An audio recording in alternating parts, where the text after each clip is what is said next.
This is an auto-narrated audiobook generated by Google. Livro Robur Conquistador. Por Jules Verne. Prefácio. Enquanto há influência do romance nos costumes, estou mais que muito desconfiado de que o romance não morigera nem desmoraliza. Porém, admitida a ponderação que lhe alvidram os exortadores dos pais de família, não sei decidir como se há de escrever o romance faltor da sã moral.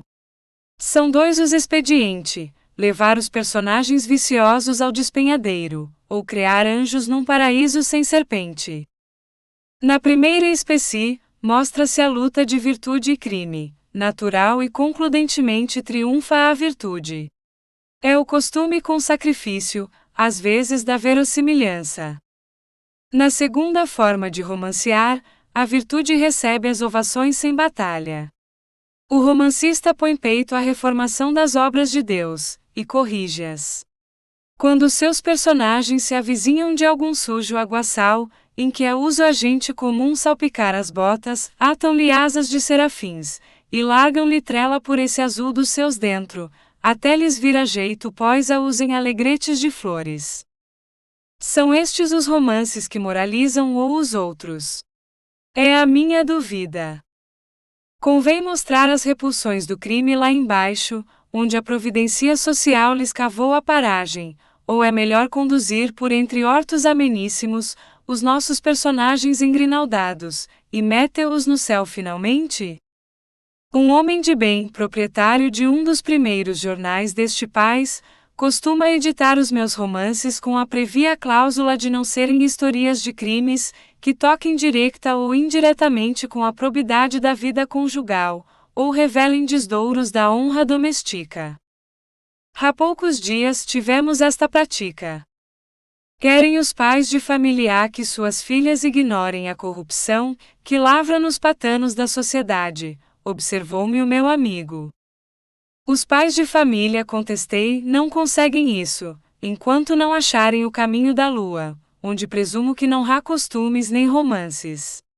E será preciso que se mudem para lá com as filhas menores de 10 anos, e não levem as mães, porque as mães, maximamente virtuosas, sempre têm que contar às filhas a história escandalosa das mães culpadas. Mas não se ganha moralização para os espíritos brandos e virginais das leitoras em dar-lhes novelas de adultérios, redargue o cavalheiro. Ganha quando se lhes mostram os infortúnios acapelados em volta da mulher que se deshonra. Ganha porque as filhas do pai acautelado sabem que as conhecem-nas, e apertam a mão das deshonradas, concorrem aos salões com elas, sabem o nome e a culpa do homem que as requesta, observam-lhes uns exteriores de felicidade, e espantam-se de as verem ostensivamente satisfeitas, e de mais a mais, acatadas com uma urbanidade que as não extrema das honestas. Então é que o romance ganha muito levando ao conhecimento das donzelas, até certo ponto inocentes, que o desdouro cujo horror não as apavorou nos salões, tem angustias secretas e infâmias estrondosas. Parece-me isto, meu amigo. Acho-lhe razão, obtemporou o honrado e ilustrado editor dos meus livros, mas que quer se os pais de família entendem que suas filhas desconhecem a existência de certos crimes? E desadoram romances que revolvam essas sentinas hediondas? Aqui ficou a contenda amigável. Não procurei pai de familiar nenhum para argumentarmos. Fiquei-me a cismar se devia queimar este volume que estava escrito, no intuito de mostrar o esqualor de uma chaga social, sem a mínima pretensão de lhe pôr o cautério. Não queimei, mas protesto extraí-o da circulação se um dia me persuadir de todo em todo que esta coisa de romances, escritos assim, pioram a humanidade e alvorotam a quietação dos pais de família. Capítulo 1. Era justa e plausível a admiração que infundia no espírito dos portuenses, nada espantadiços de mulheres formosas, uma francesa que poucas vezes se via no Porto, e pelos anos 1834, até 1839. Sabia-se que esta dama vivia numa quinta dos arrabaldes da cidade, e para ali viera com um fidalgo português, regressado da emigração em 1835, sujeito pacífico, estranho às Victórias da Liberdade, e também estranho aos reposteiros das secretarias. Era Nicolau de Mesquita. Da procedência da francesa, é que ninguém sabia. Geralmente duvidava-se da honestidade de tal contubérnio, isto, porém, não implicava ao quase respeito com que os galãs mais audaciosos da cidade eterna encaravam a gentil amazona, ao lado do cavalheiro grave e sombrio, e simpéfico. Outras vezes a estrangeira entrava no porto sozinha com um lacaio, apeava no hotel do Pece, saía a prover-se de objetos de luxo nas lojas de modas, seguida do criado, e voltava às suas flores e bosques, que deviam de alegrar-se, vendo chegar a sua bela e solitária rainha. O cavalheiro conhecia poucas pessoas no porto, e tão friamente as praticava, que ninguém ousava perguntar-lhe miudezas de sua vida particular. Em 1838, saía a francesa do estabelecimento de uma modista, e estremeceu fitando em rosto um homem que empalidecera ao encará-la surpreendido. Era este homem o chanceler do consulado francês. Ela estugou o passo a evitar a aproximação do seu patrício. Era superfluo o susto. O chanceler ficara empedernido, e estático. Passava um amigo, e disse-lhe sorrindo: "A sua Patrícia tem causado muitos desses espasmos aos portugueses." "Não é possível", disse o francês abstraído. "Não é possível", replicou o outro. "A impressão que me fez aquela mulher, não creio que a possa receber quem a não conhece." "E conhecia o senhor?" "Pois não. É a mulher de um dos meus melhores amigos. Eu já sabia que ela fugira de Bruxelas com um português, mas não esperava encontrá-la." "Onde vive ela?" "Na Cruz da Regateira, a meia légua do porto, com um fidalgo transmontano, chamado Nicolau de Mesquita." O chanceler escreveu na sua carteira e disse: "A mulher do meu amigo Ernesto Froment, um dos primeiros fabricantes de Lyon, rico e gentil, moço e honrado, pundonoroso e amigo desta infame, como não sei que haja outro. O homem com quem ela fugiu foi hóspede de seu marido. Sinto que em Portugal se produzam vilões deste calibre. Froment cuida que ela está na América. Não lhe direi eu que a visse em Vingalon, se há vingança honrosa a tirar de semelhante afronta." O francês retirou-se apressado. Dias depois, Nicolau de Mesquita era procurado na serena solidão dos seus arvoredos por dois cavalheiros desconhecidos.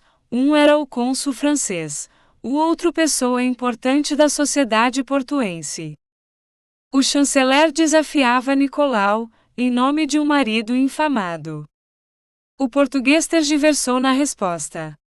Obrigado a responder explicitamente se nomeava testemunhas, disse: "Eu não embaraço que Madame Froment vá para seu marido, se lhe apraz.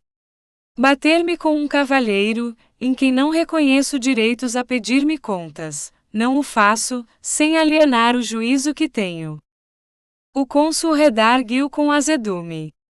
Nicolau de Mesquita sorriu-se e replicou: "Respondi.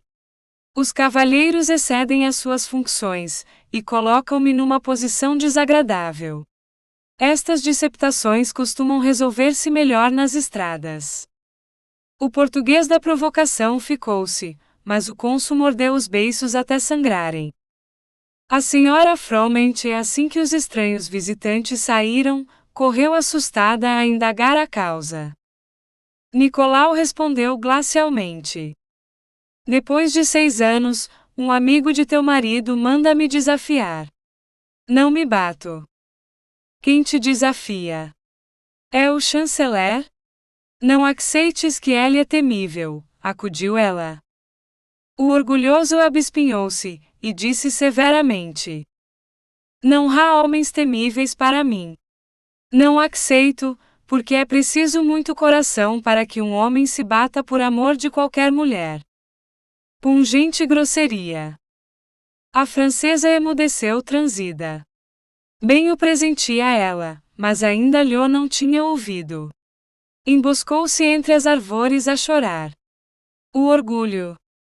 É certo que Nicolau de Mesquita estava enfastiado, arrependido, e devorado de ânsias de liberdade para retemperar o coração em amores novos.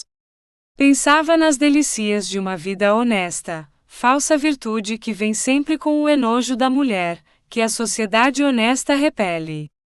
6 anos era muito para ter sempre inflorescência afectos, que saíram de um tremedal.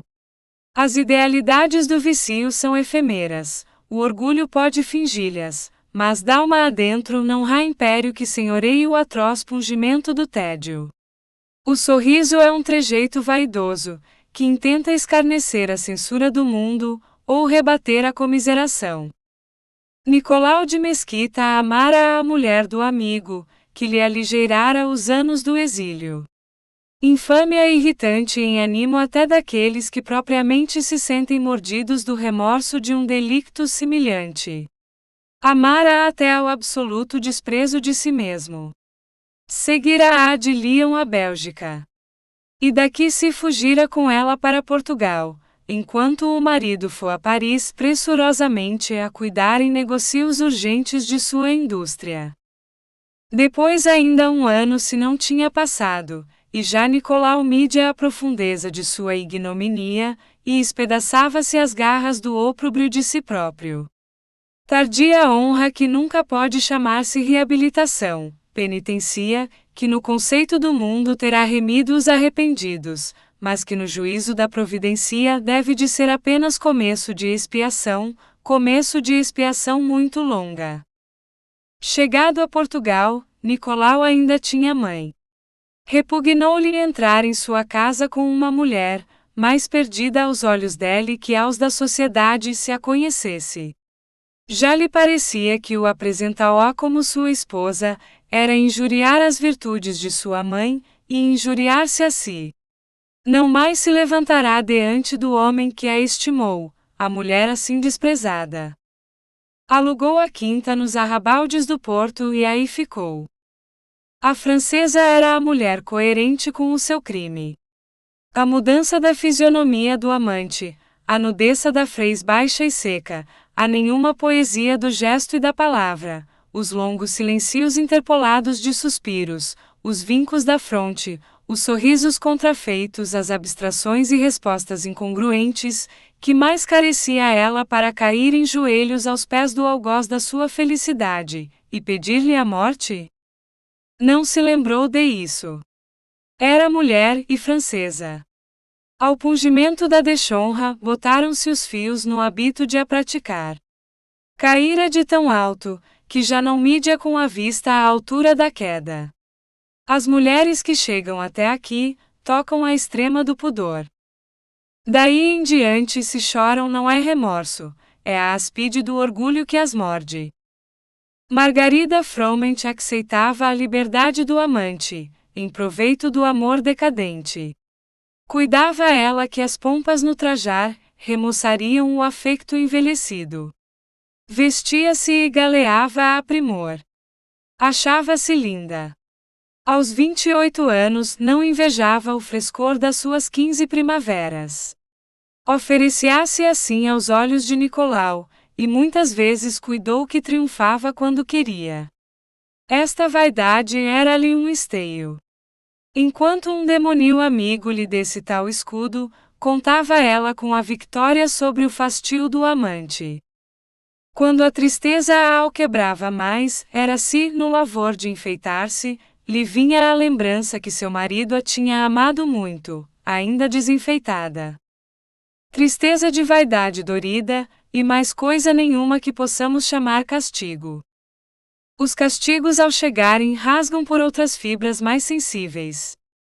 O fidalgo que pende aos 40 anos, pensava em sacudir o jugo, mas as correias apertavam-no tanto e em tantas voltas, que era impossível desdei-o sem despedaçar os restantes liames da sua dignidade. Abandoná-o era coroar a infâmia. Dar-lhe recursos e bons conselhos, muitas vezes lhe quis propor este acordo, mas receava a recusa e a desordem inevitável dessa hora em diante. Os obstáculos saturavam-lhe de fel novo o amargor do enfado. Até que no termo de 6 anos apareceu o chanceler, não sei se tolo, se sublime, a desagravar o amigo, do mesmo modo que um inimigo o faria, se quisesse ajuntar a desgraça à irrisão. Os franceses usam uns processos especiais de honrar os amigos. Nicolau de Mesquita era valoroso, porém reflexionador. Dissera a ele: é preciso muito coração para que um homem se bata por amor de qualquer mulher. Essa sua maxima arrefecia as fervuras da coragem. Do pundonor não havemos de dizer que esse tinha claudicado e ficara tolhido para todos os efeitos da dignidade, logo que ele seduziu a mulher do homem, incapaz de reputar-lhe o infame. Não se quis bater com testemunhas, era natural que evitasse bater-se sem elhas. Absteve-se de ir ao porto, e reflectiu ponderosamente no escape de tais aperturas. Achou que era tempo de espezinhar considerações de menor alcance. Propôs à francesa uma separação temporária e urgente aquietação de ambos. Margarida ouviu de boa fé. Aceitou alguns 1000 cruzados, residência no porto se lhe disprazia viver na quinta, e a segurança de se reunirem na província, assim que a entrevada mãe de Nicolau passasse a melhor vida. Anuiu a francesa dizendo em tom lastimoso que de bom grado, e com o coração cheio de lágrimas, se imulava a tranquilidade do amante. Nicolau foi para Trás-os-Montes, e Margarida Froment para uma casa ricamente alfaiada na Torre da Marca. O chanceler, perdida a esperança de tirar os olhos do celerado à ponta de florete, escreveu ao amigo, contando-lhe o seu intento, e o encontro inesperado. Ernesto Froment acusou a carta recebida, e não falou da mulher. Parece que tinha lá 3 todas mais fiéis, e pode ser que mais formosas. Por este lado o acaso não ouso dizer a providencia, se a merceara do esposo traído. Quem dos dois sofria mais, ou presentia o emborrascarem-se as porvindouras tormentas, era Margarida. Notas de rodapé. Capítulo 2. O morgado da palmeira cuidou que facilmente se desatavam os vínculos tenazes do amor hábito. Este amor é tão entranhado e súbtil em alguns temperamentos, que até resiste a lima-roas do tédio. Se a mulher fastidiosa desaparece dos olhos fatigados de a verem, não sei de que refolhos da alma arrebentam um espinho levemente doloroso, quando inesperadamente fere, mas com o rodar de dias crava-se, punge, e doe tanto como a saudade da mulher que mais se ama e deseja. Esta dor sentiu a ele quando se viu no vidago, ao pé do leito da mãe entrevada, sem sociedade que o distraísse, além do reitor que o mortificava com perguntas sobre países estrangeiros. Mulheres naquela povoação, não havia uma que lhe prendesse o olhar, nem o fizesse descer a requesta em competência com os seus criados. Perguntava a desmemoriada mãe pelas formosas primas que deixara, em tal e tal casa. A velha respondia-lhe que umas estavam acabadas, outras mães de filhos, e outras na sepultura.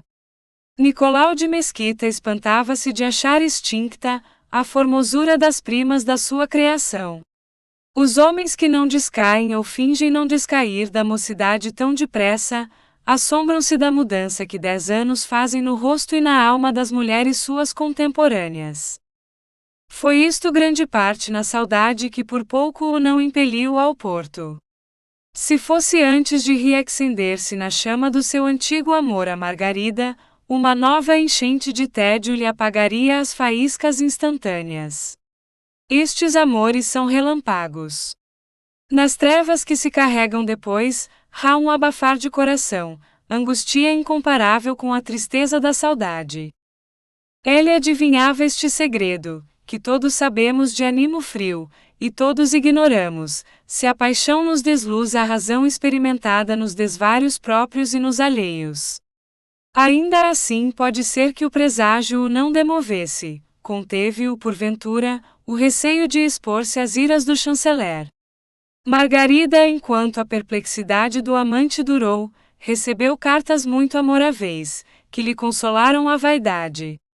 Respondia ela que a chamasse a viver obscura entre arvores, sem mais alegrias que as das avezinhas, e a certeza de ser precisa à vida dele. Estas súplicas demonstram a singeleza, ou o errado artifício de Margarida. Se ela tivesse respondido friamente, resignando-se com a ausência, Nicolau iria buscá-la.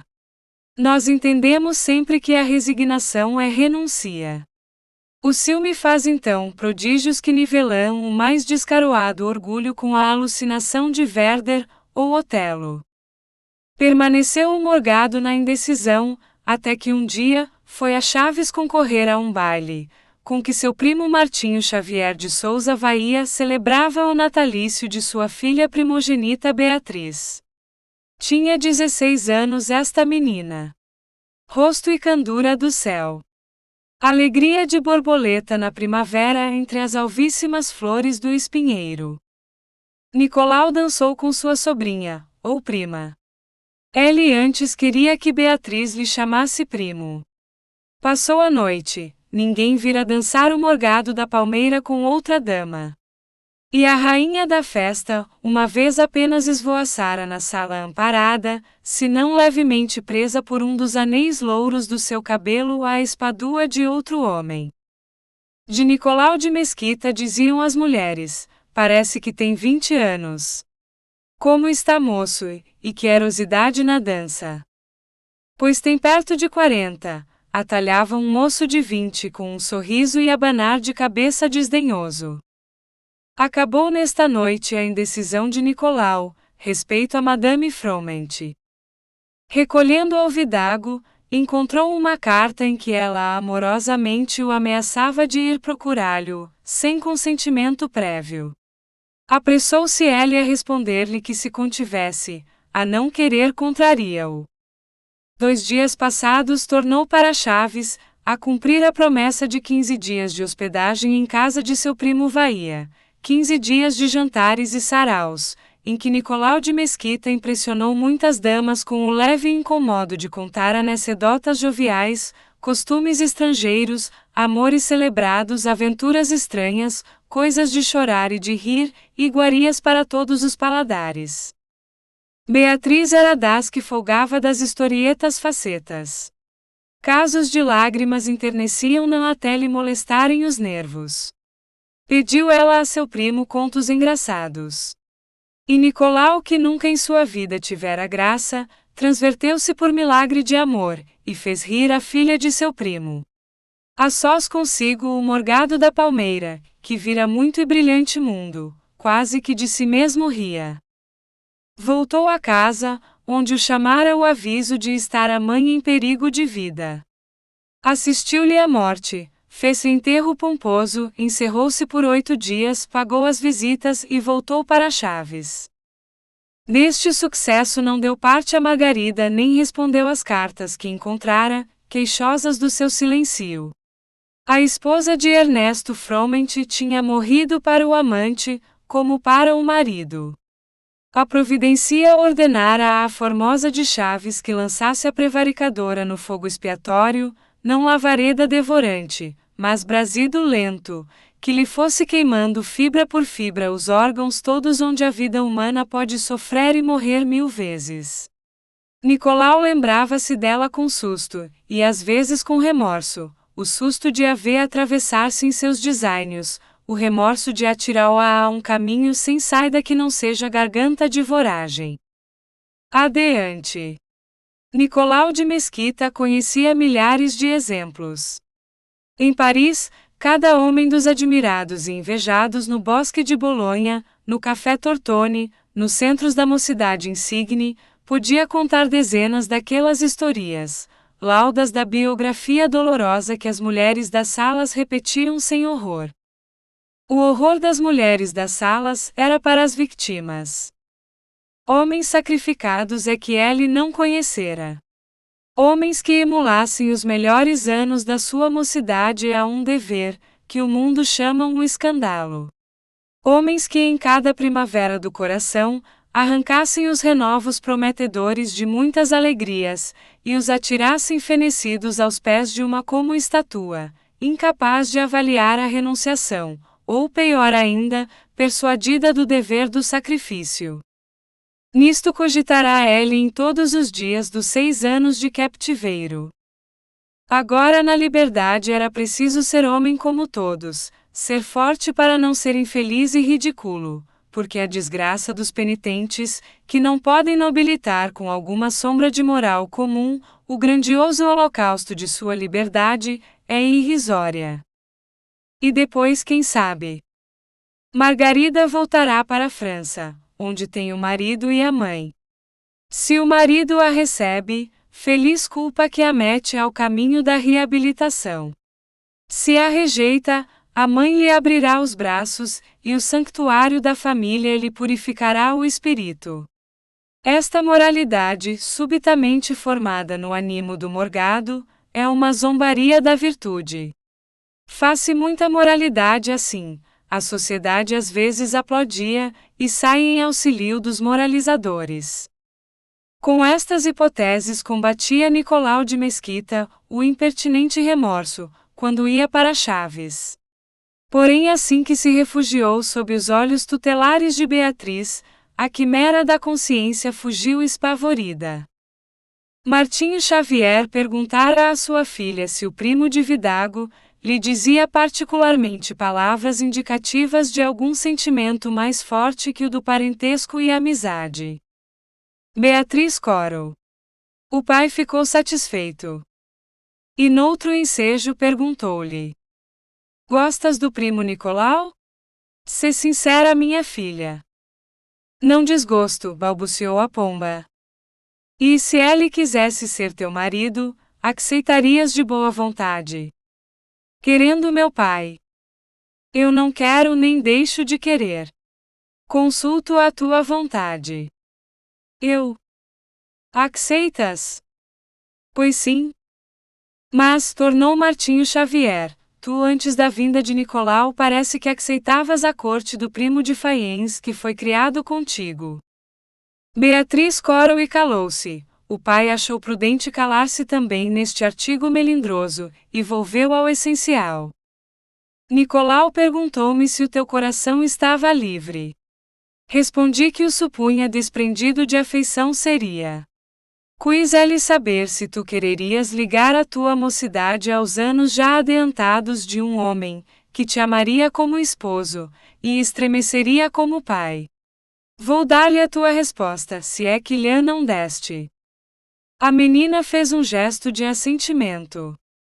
O morgado da palmeira no dia seguinte, disse a Beatriz. Quer meditar algum tempo antes de ser minha esposa, prima Beatriz? Já respondi, primo Nicolau. Despede-se sem saudades da sua mocidade? Não deixa a impressão que a possa magoar? Não. Nenhum homem que lhe inquietasse o coração? Nenhum. Acredito a Beatriz. Pois saiba que há de ser venturosa, quantos anjos podem ser neste mundo. E de obrigá-la com extremos de amor a ser minha amiga. Ver-me-á envelhecer, e então sentirá por mim afecto de filha. O homem na minha idade, sabe como se faz a felicidade de uma mulher. Entrego-lhe o coração maculado, mas ainda forte de vida, a vida do coração, que é a poesia das almas entusiastas. Se eu me sentisse gasto e insensível, a prima Beatriz, com o segredo que teve de influir um sagrado fogo no gelo da minha vida moral, havia de fazer o menor milagre de remoçar-me. Será feliz minha prima, juro-lhe, beijando-lhe esta mão pura. Beatriz cedeu facilmente a mão, para não prejudicar o ritual do juramento. Se Deus fosse carne e tivesse lábios susceptíveis de obedecerem às contracções convulsãs dos músculos faciais, ria-se sardonicamente daquele juramento. O lance digno de ser pintado com as branduras de Bernardin de S.P.R. foi interrompido por Esperamos que você tenha gostado desta prévia. Para continuar ouvindo este audiolivro no Google Play Livros, use o link na descrição do vídeo.